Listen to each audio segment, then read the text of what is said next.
Kannur urban നിക്ഷേപ തട്ടിപ്പ് കേസിലെ മുഖ്യപ്രതി ആന്റണി സണ്ണി അറസ്റ്റിൽ. കോടികളുടെ നിക്ഷേപ തട്ടിപ്പ് കേസ് പുറത്തു വന്നത് മുതൽ പ്രതി ഒളിവിലായിരുന്നു. കേസന്വേഷണം ക്രൈംബ്രാഞ്ചിന് കൈമാറിയിട്ടുണ്ട്.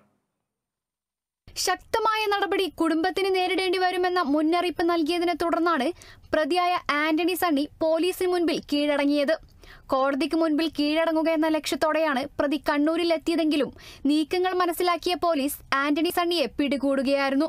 ബംഗളൂരുവിലും ചെന്നൈയിലുമാണ് പ്രതി ഒളിവിൽ കഴിഞ്ഞതെന്നും ഇയാൾ വിദേശത്തേക്ക് കടക്കാൻ ശ്രമിച്ചതായും പോലീസ് പറഞ്ഞു. അർബൻ നിധിയിൽ നിന്നുള്ള തുക കൂടുതലായും ആന്റണി സണ്ണിയുടെ അക്കൗണ്ടിലായതിന്റെ തെളിവാണ് പോലീസിനെ മുഖ്യപ്രതിയിലേക്ക് എത്തിച്ചത്.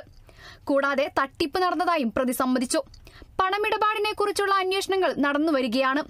ഏകദേശം 10 കോടിയിലധികം രൂപയുടെ തട്ടിപ്പ് നടന്നതായി പോലീസ് പറയുന്നു. ആന്റണിയുടെ ബന്ധുക്കളുടെ അക്കൗണ്ടിലേക്കും പണം നിക്ഷേപിച്ചതായും തെളിവുണ്ട്. ആന്റണിയുടെ സ്വത്ത് കണ്ടുകെട്ടുക, വാഹനങ്ങൾ ഉൾപ്പെടെ പിടിച്ചെടുക്കുക തുടങ്ങിയ നടപടിക്രമങ്ങളെല്ലാം പൂർത്തിയായിട്ടുണ്ടെന്ന് പോലീസ് പറഞ്ഞു. കൂടാതെ കേസ് അന്വേഷണം ക്രൈംബ്രാഞ്ചിന് കൈമാറുകയും ചെയ്തു. Kerala vision news, Kannur.